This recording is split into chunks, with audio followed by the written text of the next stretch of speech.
જય જોહાર દોસ્તો, આપ સૌનો જય હો. દોસ્તો, ગુજરાતની અંદર ભારે વરસાદ વાવઝોડું થઈ રહ્યું છે. આ ભારે વરસાદનું કારણ શું? એના માટે જવાબદાર કોણ? છેલ્લા 10 થી 15 દિવસ થઈ ગયા, સૂર્યપ્રકાશ જોવા નહીં મળતો, વરસાદ પડ કરે છે. આના માટે જવાબદાર કોણ? વાતાવરણ પરિવર્તન, ક્લાઇમેટ ચેન્જ, ફેક્ટરીઓ, વાહનો, માનવ સર્જિત એવા કાર્યો જે તાપમાનમાં વધારો કરી રહ્યું છે. જંગલો નષ્ટ કરવામાં આવી રહ્યા છે.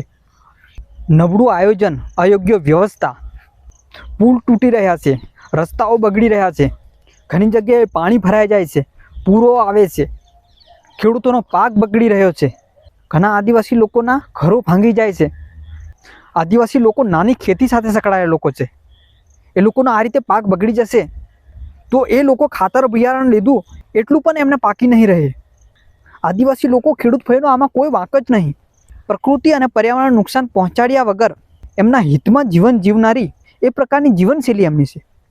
જો યોગ્ય આયોજન વ્યવસ્થા ન કરવામાં આવે અને વાતાવરણ પરિવર્તન, પર્યાવરણ પર ધ્યાન નહીં આપવામાં આવે તો સ્થિતિ બગડતી જઈ રહી છે.